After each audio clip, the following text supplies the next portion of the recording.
और मैं मंच पर इसके लिए दो ऐसे लोगों को बुलाना चाहूंगी जो कहते हैं ना कि बाहर से अगर आप देखते हैं तो आपको अलग तस्वीर दिखती है। उनके अपने अनुभव हैं अपने अपने राज्यों के। और जब बिहार में महिलाओं की बात, महिलाओं के आगे बढ़ने की बात होती है तो मुझे लगता है कि ये दिल से निकले हुए कुछ प्रश्न होंगे जो मैं उनसे पूछना चाहूंगी। मैं स्टेज पर स्वागत करना चाहूंगी एक एक करके हिमांशु शर्मा जी, जो कि जीविका के सीईओ हैं। बिहार में रहने वाला और अब कहूंगी पूरे देश में रहने वाले लोग जीविका के बारे में अच्छी तरीके से जानते हैं। क्या है इसकी पूरी सफलता की कहानी, उनसे सुनेंगे। एन विजय लक्ष्मी जी जो कि एसीएस हैं, एनिमल एंड फिशरीज। थोड़ा तालियों के साथ स्वागत हो जाए हमारे मेहमानों का। आइए प्लीज मैम।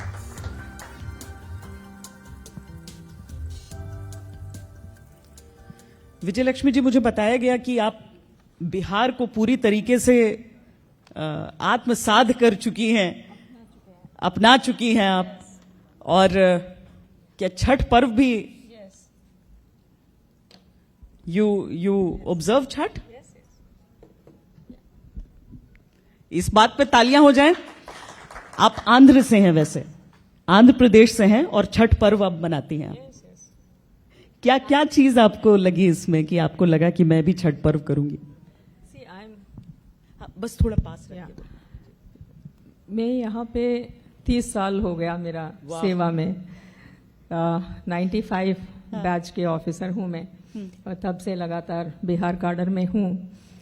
और जब बिहार में विभिन्न पदों में काम कर रहे थे तो मैंने देखा कि ये बहुत आस्था का बहुत बड़ा पर्व है। और एज डिस्ट्रिक्ट मैजिस्ट्रेट आप सभी लोगों के लिए तालाब सफाई करवाते हैं, छठ घाट सफाई करवाते हैं, लॉ एंड ऑर्डर देखते हैं, you generally make arrangements for the people. धीरे धीरे मैंने देखा और मैं थोड़ा स्पिरिचुअल भी हूँ तो थोड़ा डीप उसमें देखा कि काफ़ी महत्वपूर्ण है।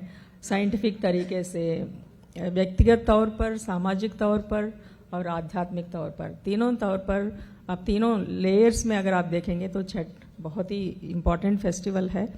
और उसके बारे में बोलना तो 1 घंटा लगेगा अभी, इसीलिए मैं यहाँ समाप्त करती हूँ। जी हिमांशु जी, आपका भी थोड़ा हम परिचय, ताकि जो हमें सब सुन रहे हैं वो सब जान पाएं कि आप कहाँ से आए, बिहार आकर क्या काम किया, अब तक का अनुभव आपका क्या रहा है? मैं 2011 बैच का आईएएस अधिकारी हूँ। मैं रहने वाला हूँ उत्तर प्रदेश का, मुजफ्फरनगर जिले का रहने वाला हूँ। और मेरा स्कूलिंग हरियाणा में हुआ, कॉलेज भी वहीं से हुआ। और उसके बाद मैंने बनारस हिंदू यूनिवर्सिटी से मैंने एमएससी इन बायोटेक्नोलॉजी किया। फिर मैं जेएनयू में था फॉर माय एमफिल पीएचडी। मैंने कंप्लीट नहीं किया, started preparing for the exam. और यहाँ पे जो पोस्टिंग्स रही है मैम, मैं नालंदा में रहा एज ए प्रोबेशनर, नवादा में और पूर्णिया में एसडीओ रहा हूँ। डीएम रहा हूँ मैं अररिया और किशनगंज में लगभग 4.5 साल। और नगर निगम कमिश्नर रहा हूँ मुजफ्फरपुर में, और पटना नगर निगम कमिश्नर था मैम 2 साल के लिए। उसके बाद मैं दिल्ली डॉक्टर जितेंद्र सिंह जो मिनिस्टर हैं, एमओएस हैं पीएमओ में और टीओपीटी के, उनका पीएस था 2.5 साल। आफ्टर इलेक्शंस आई केम बैक और मैंने जीविका सीईओ के रूप में ज्वाइन किया।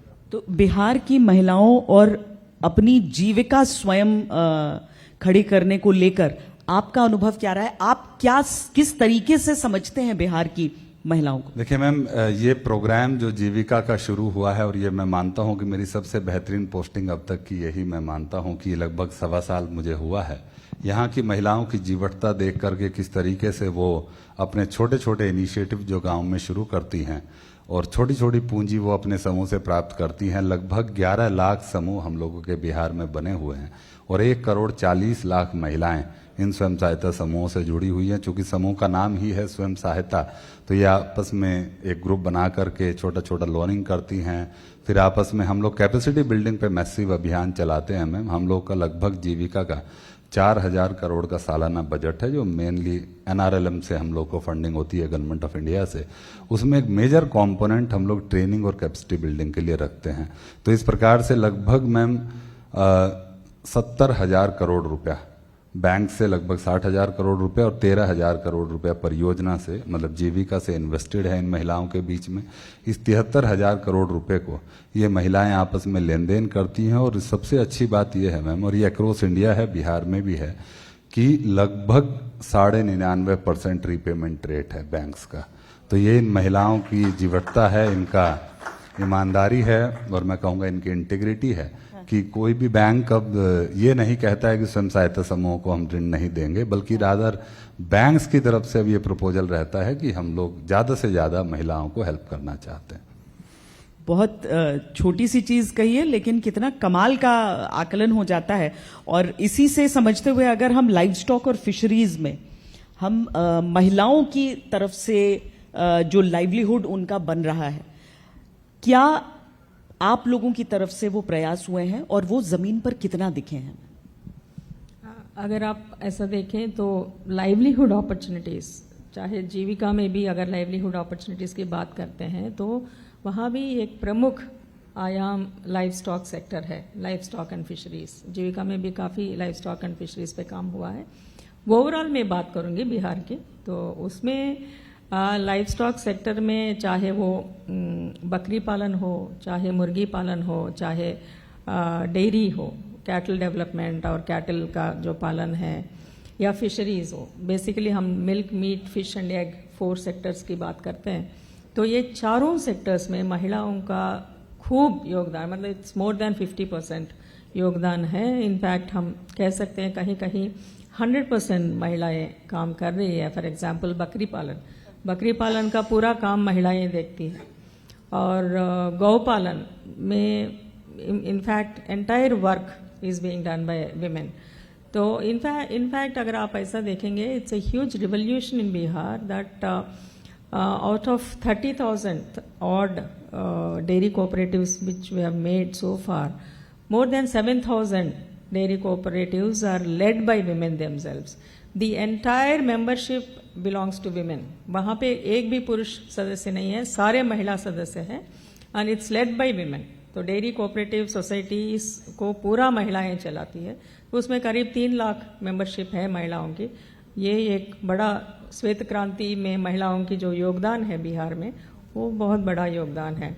और हम लोग इसी तरह पशु सखी करके महिलाओं को, जो फ्रंटलाइन वर्कर्स है बकरी पालन में, उन लोगों का काफ़ी ट्रेनिंग्स दिया।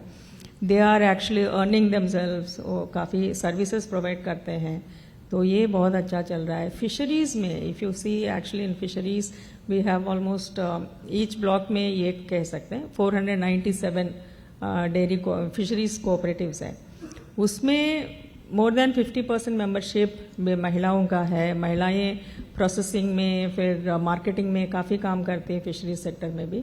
इस तरह आप देखेंगे तो एंटायर लाइव स्टॉक सेक्टर में, ऑफ कोर्स अगर कृषि की बात करते हैं, कृषि में तो बिना महिलाओं का सीड पैडी का ट्रांसप्लांटेशन ही नहीं हो सकता, हम सब जानते हैं। तो बिना महिला का कृषि पॉसिबल नहीं है, बिना महिला का live stock sector, fishery sector भी पॉसिबल नहीं है। उनका जितना उनका पॉपुलेशन है उतना उनका योगदान भी है। हिमांशु जी, अगर हम उस स्तर की बात करें, ये शुरुआत जो भी करना चाहता है वो और आगे बढ़ना चाहता है और विस्तार करना चाहता है, उस हिसाब से जीविका कितना उनको सक्षम कर पाती है, या अगर आपको कहीं कमियां लगी तो उसको लेकर कैसे आप आगे बढ़ रहे हैं? देखिए मैम, हम लोग का जो पूरा इनिशिएटिव रहता है वो नैनो एंटरप्राइजेज ग्रामीण क्षेत्रों में प्रमोट करने को लेकर के रहता है। और हम लोगों का जो जितना भी लैंडिंग होता है, बहुत रिस्पॉन्सिबल लैंडिंग समूह, क्योंकि दीदियों का अपना पैसा है, दीदी अपने पैसे को ही आपस में लैंडिंग करती है। तो बहुत छोटे ऋण लेती हैं, 10,000, 20,000, 30,000, और उसी तरीके से वो अपना काम को आगे बढ़ाती हैं। इसमें मैम 2 तरीके का जो हम लोग देखते हैं कि जब बड़ा उनको लोनिंग की आवश्यकता होती है तो हम लोग बैंकों के साथ जो लिंकेज करते हैं, और अब हम लोगों ने इस बार बिहार में सभी बैंकों के साथ कन्वर्ज करके लगभग 1.5 लाख महिलाओं को बड़ा लोन करने का भी हम लोगों ने ट्राई किया है, और अभी तक लगभग 20,000 महिलाओं को हम लोगों ने बड़ा लोन कराया। हम लोग का जो पूरा आइडिया है कि जो बोरोइंग हो वो भी रिस्पॉन्सिबल बोरोइंग हो। महिलाएं जो पैसा लेती हैं वो एंटरप्राइजेज में ही लगाएं, अपनी लाइवलीहुड एक्टिविटीज में ही लगाएं, और इसीलिए महिलाओं को भी दिया जाता है क्योंकि उनका एक अनुभव है, एक किचन संभालती हैं, घर का पूरा देख रेख लेखा जोखा महिलाओं के हाथ में होता है। तो ये पूरा आइडिया इसलिए सफल भी हुआ कि महिलाएं बहुत रिस्पॉन्सिबल तरीके से पैसे को खर्च करती हैं, और जैसा मैंने बताया कि बैंकों का रीपेमेंट इतना अच्छा रहता है, तो अभी हम लोग इंडिविजुअल फाइनेंसिंग में जा रहे हैं। और साथ ही साथ गवर्नमेंट ने ये भी डिसाइड किया बिहार में कि जहां पर बैंक्स उस गैप को नहीं मीट कर पा रहे हैं, तो हम लोगों ने अपना एक कोऑपरेटिव सोसाइटी, जो सभी समूहों का एक सामूहिक कोऑपरेटिव सोसाइटी है, जीविका निधि, उसका ऑनरेबल प्राइम मिनिस्टर ने अभी लॉन्च भी किया था लगभग 15-20 दिन पहले। तो उसमें हम लोग का आइडिया ये है कि जो पूरा डिजिटल ट्रांजैक्शन होगा, जब आपकी आवश्यकता होगी तो आप उसको ऐप के माध्यम से अप्लाई करेंगे विद इन 48 आवर्स, छोटे लोन्स के लिए, और बड़े लोन्स के लिए आप बड़ा विद इन 7 डेज हम लोग उसको क्रेडिट कर देंगे। इसमें इंपॉर्टेंट बात पूरी जीविका में मैम यही है कि कोई भी काम जब हम शुरू कराते हैं महिलाओं को, तो ट्रेनिंग कंपलसरी है। जैसे हम लोग नया स्कीम अभी लेकर के आए, मुख्यमंत्री महिला रोजगार योजना। इस स्कीम का जो पूरा हम लोग मानते हैं कि कहाँ से हम लोग को ये आइडिया आया गवर्नमेंट को, मैम हम लोगों ने 2018 में एक स्कीम शुरू की, सतत जीविकोपार्जन योजना। उस योजना में ऐसे लोग जिनकी आमदनी एक महीने में 3,000 रुपये से कम है, उन लोगों का चयन किया गया। पूरे बिहार में 2 लाख ऐसे परिवार, और वो महिलाएं जिनके पति का देहांत हो चुका था, मतलब देवर द हाउस की, जो देवर रनिंग द हाउस, होम को वो चला रहे थे अपने घर को। तीसरा, वो SC/ST समुदाय से थी, तो 75 to 80% women lead house hold और SC/ST समुदाय की महिलाएं, और आमदनी 3,000 रुपये से कम।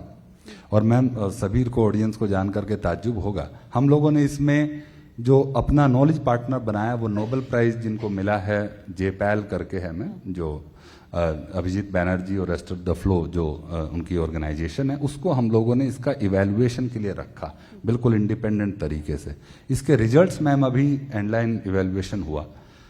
3,000 रुपया जो कमाते थे, एवरेज इनकम था मैम 3400 रुपया। उन्होंने लगभग 13,000 फैमिली के साथ अपना इवैल्यूएशन किया। अभी बढ़ करके मैम 15,499 रुपया हो गया है आफ्टर 7 ईयर्स। तो बहुत बार ये बातें आती हैं कि आप 10,000 20,000 से क्या करेंगे। मैम गांव में ये 10,000 20,000 का बहुत वैल्यू होता है, और मैं इसको मानता हूं। मैं अपने उदाहरण देना चाहता हूं। मुजफ्फरनगर मैम मेरा गांव दिल्ली से कोई 70 किलोमीटर है। वहां पे 5 ट्रेन सुबह दिल्ली की तरफ जाती हैं, और दिल्ली से 5 ट्रेन शाम को गांव की तरफ जाती हैं। हर घर से मैम कोई ना कोई आदमी दिल्ली में कोई छोटा मोटा सामान अपना बेच रहा है, ले जा रहा है, कोई नौकरी कर रहा है। हर घर में 8-10 हजार रुपए का इनकम ऐड हो रहा है। और पिछले 20-30 सालों में मैम हम लोगों ने अपने इस इलाके में देखा है कि घर में वो एडिशनल इनकम बहुत बड़ा सपोर्ट होती है। और हम लोग बिहार में वही प्रयास कर रहे हैं कि अगर हर घर में महिला का, वुमेन का जो वर्कफोर्स पार्टिसिपेशन बढ़े, 8-10 हजार रुपए का मिनिमम इनकम वो अपने घर में ऐड करे, तो मैं मानता हूं कि ये कंप्लीटली ट्रांसफॉर्म हो जाएगा। जो रूरल इकोनॉमी है, रूरल जो पूरा हम लोगों का सिस्टम है, वो कंप्लीटली ट्रांसफॉर्म हो जाएगा। मैम इस तरीके का हम लोगों का सोच है। दरअसल बड़ी बात यह होती है कि बदलाव ओवरनाइट नहीं आता है। जब जो राजनीति पे चर्चा हम यहाँ कर रहे थे, उसमें भी इस बात को लेकर चर्चा गर्मा गर्मी हो जाती है, किसके समय में क्या बदलाव। लेकिन मुझे लगता है कि व्यवस्था परिवर्तन जब होती है तो अधिकारी ही करते हैं, वो राजनीति नहीं होती। उसमें एक बड़ी दिलचस्प चीज हिमांशु जी से बात हो रही थी अभी मेरी, उस पर मैं आपकी राय चाहती हूँ। उन्होंने कहा कि देखिए, पहले आंध्र प्रदेश में जीविका को लेकर एक छोटे स्तर पर, आंध्र प्रदेश के बाद सर आपने आंध्र प्रदेश और केरल में मैम समूह बनते थे पहले। हाँ, जी। और लेकिन बिहार में जिस स्तर पर हुआ, वो डिस्पाइट द चैलेंजेस, उन्होंने ये कहा। अगर मैं उन चैलेंजेस, उन चुनौतियों को आपसे पूछूं इतने वर्षों में महिलाओं के हिसाब से, तो वो क्या रही हैं? क्या महिलाएं खुद हिचकती रहीं? क्या सामाजिक रूप से आपको लगा? क्या क्या चुनौतियां रही थी वो? ये बहुत दिलचस्प क्वेश्चन है, और इसका आंसर तो मोटा मोटी हम सभी लोग जानते ही हैं। ये तो again you can actually see it at 3 levels: social, economic and political reasons. जो चैलेंजेस आप कह रहे हैं, तीनों स्तर पर चैलेंजेस रही है। सोशल स्तर पर अगर हम देखते हैं तो पेट्रियार्कल माइंडसेट, सबसे बड़ा कारण पेट्रियार्कल माइंडसेट होता है। महिलाओं को बाहर जाने नहीं देना, या 4 दीवारी के अंदर ही आपका स्थान है, आप वहीं रहो, आपका you don't have to go out and do anything else. तो ये एक बहुत बड़ा पेट्रियार्कल माइंडसेट पहले रहा है। मतलब अभी काफ़ी तेज़ी से सब चीज़ बदल गया है, मैं वो भी बताऊंगी आपको कैसे। तो दूसरा, एजुकेशन में महिलाओं की भागीदारी बहुत कम रहना, बहुत पढ़ाई लिखाई नहीं हो पाना, या उसके वजह से बहुत सारे अन्य जो इट्स ए कंप्लीट विशेष साइकिल। अगर लड़की नहीं पढ़ पाती है, उनके नज़दीक में स्कूल नहीं है, तो स्कूल की एक्सेसिबिलिटी नहीं होना भी एक कारण है कि पेरेंट्स जो है स्कूल नहीं भेजते। स्कूल बहुत दूर में है, कैसे जाओगे? तो उसका फर्स्ट आंसर मुख्यमंत्री बालिका साइकिल योजना। तो साइकिल आया तो लड़कियां निकल पड़ी।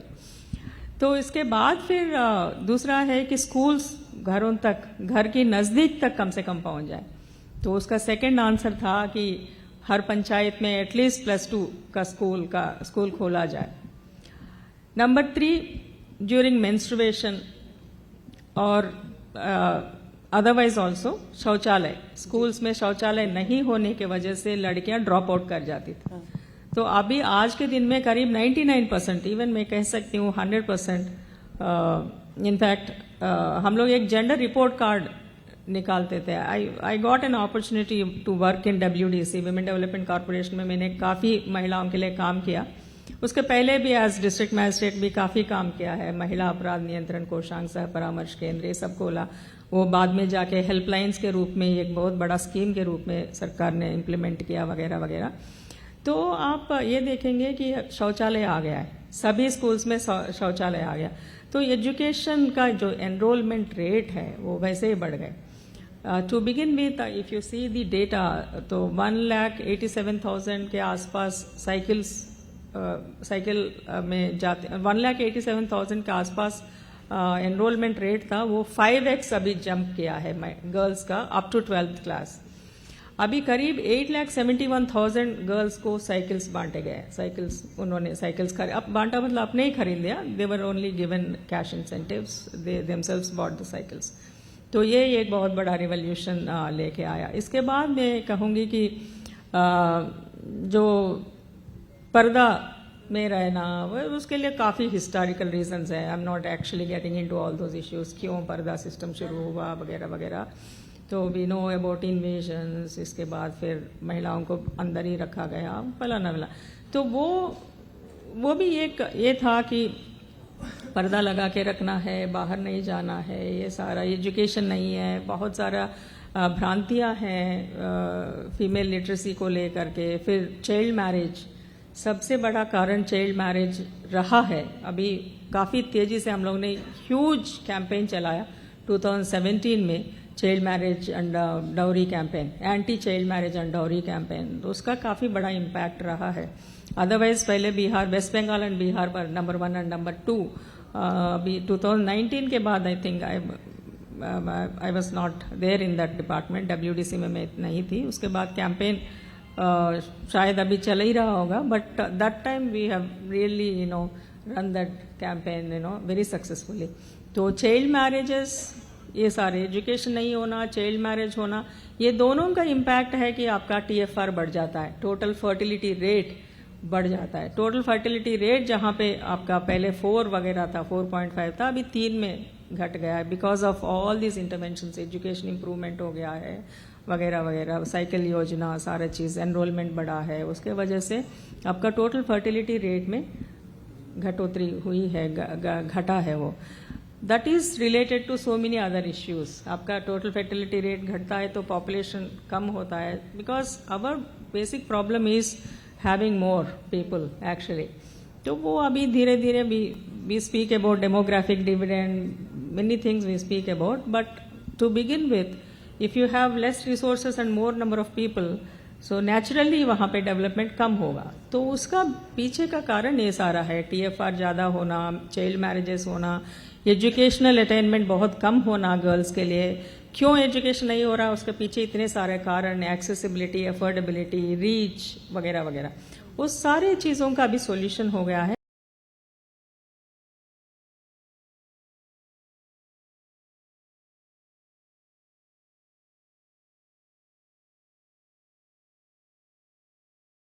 तो different stages of your life cycle, you get some cash incentives for the parents to be able to send their children to the school.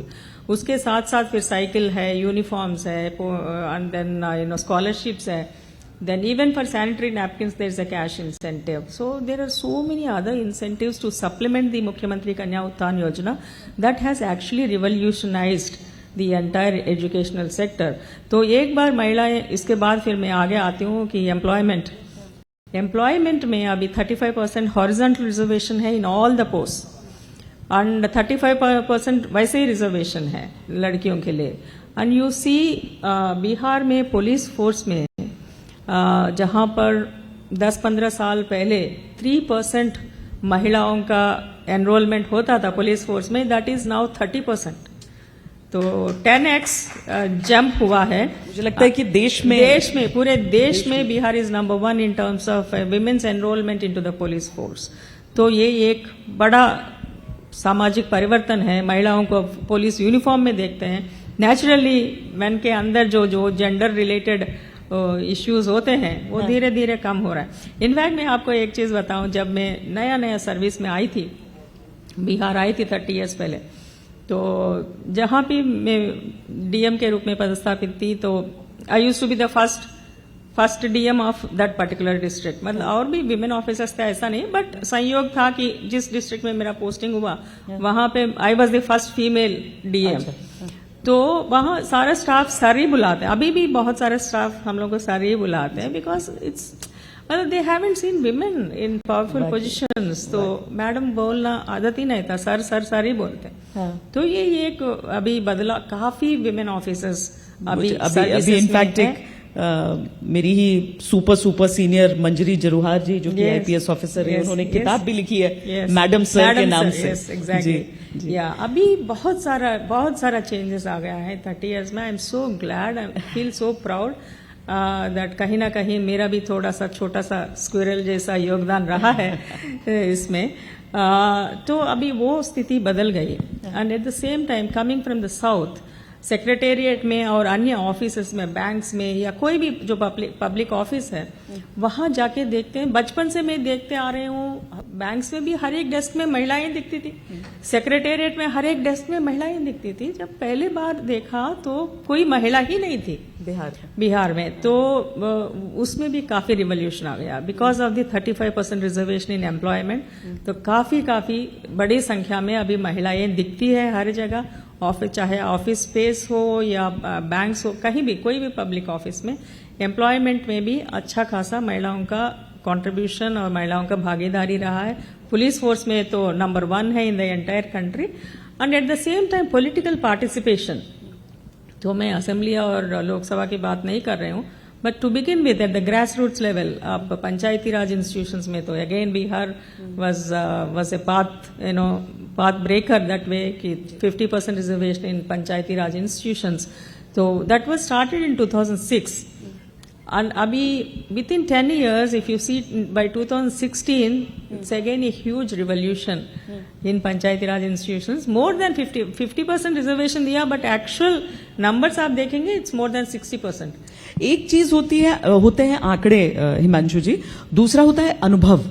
क्या आपने अपना, मतलब ये जो पूरा परिवर्तन है, वो कोई एक ऐसी कहानी आपको समझ में आती है, कोई ऐसी महिला जो आपको मतलब दिल को प्रसन्न कर गई ये चीज कि मैंने इनको आगे बढ़ाया, चाहे वो समूह हो या फिर एक इंडिविजुअल की बात? नहीं मैम, ये तो मैंने कहा आपको, जैसे मैंने एक उदाहरण दिया सतत जीविकोपार्जन में, वो परिवार जिनको 3,000 से कम आमदनी पर मंथ था, आज अगर वो एवरेज आमदनी लगभग 15,000 से ऊपर हो गया, तो आपके लिए सेटिस्फेक्शन होता है कि भाई लगभग 2 लाख ऐसे परिवारों को इस इंस्टीट्यूशन के माध्यम से सपोर्ट हुआ है. लेकिन अगर ओवरऑल भी देखें मैम, तो ऐसी लाखों कहानियां हैं जिन महिलाओं ने अपनी जिंदगियों को अपने हाथों से बदला है, नॉट ओनली सोशल लेवल पे, इकोनॉमिक लेवल पे भी. अभी मैम नालंदा में जिनको हम लोगों ने चुना था ऑनरेबल प्राइम मिनिस्टर का ट्विटर हैंडल करने के लिए फॉर दिस महिला दिवस के प्रोग्राम के लिए मैम, तो अनीता देवी हैं जो लगभग she is around 40-45 years old. उन्होंने छोटे छोटे लोन लेकर के अपना मशरूम का कल्टीवेशन शुरू किया. और मैम आज स्थिति यह है कि लगभग 50 महिलाएं उनके साथ काम कर रही है. शी हैज एम्प्लॉयड 50 विमेन और अपना पूरा एक सेटअप उन्होंने तैयार कर लिया है मशरूम को लेकर। मशरूम के डिफरेंट डिफरेंट प्रोडक्ट्स बना करके वो बेच रही हैं। तो ऐसी लाखों महिलाएं मैम जो छोटे इंटरवेंशन गाँव में, अब जैसे मैम बता रही थी, तो अभी कॉम्फेड एक जो हम लोग का ऑर्गेनाइजेशन है मैम, सुधा जो दूध का है, तो अभी हम लोगों ने लगभग 1.5 लाख महिलाओं को कॉम्फेड से जोड़ा। तो वो महिलाओं के घर में एक एडिशनल इनकम ऐड हो रही है, जो अपना दूध का जो एडिशनल दूध है वो अपना कॉम्फेड के माध्यम से दे रही हैं। हमारा अपना कंपनी है मैम कोष्की महिला मिल्क प्रोड्यूसर कंपनी, जो जीविका चलाता है सहरसा क्षेत्र में। तो लगभग 30,000 महिलाएं जुड़े। उस कंपनी का टर्नओवर है मैम एक साल का लगभग 300 करोड़। और हमारी सभी कंपनियों को मैम महिलाएं ऑपरेट करती है। हमारा दीदी का रसोई एक इंटरवेंशन है, तो उसका अपना टर्नओवर मैम लगभग 250 करोड़ का काम किया। इस साल का टर्नओवर लगभग 150 करोड़ का उनका होने वाला है। स्टिचिंग में काम कर रही है महिलाएं। हम लोगों ने बैग क्लस्टर इंडस्ट्री डिपार्टमेंट के कन्वर्जेंस में चलाया मैम। लगभग 42 एंटरप्रेन्योर्स वहां पर अपना बैग्स का निर्माण करें। लगभग 24 लाख बैग बने हैं पिछले 2 सालों के अंदर। तो ये कहानियां हैं मैम, जो गाँव में जब आप जाएंगे तो वहां पर पता चलेगा कि लोगों ने कैसा अपना जीवन धीरे धीरे छोटे छोटे अपने सपोर्ट सिस्टम से बदला है, उस हैंड होल्डिंग से बदला। और मैम एनआरएलएम का ओवरऑल या जीविका की सफलता का एक बड़ा जो कारण रहा है वो यही है कि आपके पास एक पूरा स्ट्रक्चर है सपोर्ट करने के लिए। आप अगर वो छोटा 20,000 30,000 का लोन ले रहे हैं तो आपको पता है कि मेरी सपोर्ट में मुझे ट्रेनिंग होगा, मेरा कैपेसिटी बिल्डिंग होगा, मेरा मार्केट लिंकेज एक्सप्लोर करेंगे, तो पूरा एक प्रोफेशनल्स का टीम काम करता है। तो इसीलिए मैं ये ओवरऑल अक्रॉस कंट्री, बिहार में स्पेसिफिकली ये प्रयोग सफल रहा है, जो हम लोग आज इस रूप में देख पा रहे हैं। मतलब मुझे वाकई आज से 30 साल पहले का समय याद आता है अपने बचपन का, जब घर की महिलाएं कुछ करना चाहती थीं, समझ नहीं आता था कि कौन हाथ पकड़ेगा। सब छोटे घरों से निकले हुए लोग हैं, सब लोग यहाँ पर समझ सकेंगे इस चीज को। अगर घर की महिलाओं को एक सहयोग करने वाला, समर्थन करने वाला कोई मिल जाए, तो अब ये सवाल नहीं होगा कि लोग क्या कहेंगे, अब ये सवाल होगा कि मेरे घर की महिलाएं भी कितनी सक्षम हैं। इसमें एक छोटा सा ऐड मैं करूंगा, जो हम लोगों ने मुख्यमंत्री महिला रोजगार योजना शुरू की है। अब आइडिया ये है मैम कि लगभग 10,000 रुपए initially as a seed capital हम लोग दे रहे हैं और 2 लाख रुपए तक दे सकते हैं। 2 करोड़ महिलाओं को एंटरप्रेन्योर के रूप में स्टेब्लिश करना है बिहार में। तब हम 2 करोड़ महिलाओं 2 करोड़ महिलाओं को, that is the overall idea which we are looking forward to. Yes ma'am, ये तो हम सब यही प्रार्थना करेंगे कि ये आपका जो लक्ष्य है वो पूरा हो। बहुत बहुत धन्यवाद आप दोनों का मंच पर आने के लिए। बहुत धन्यवाद।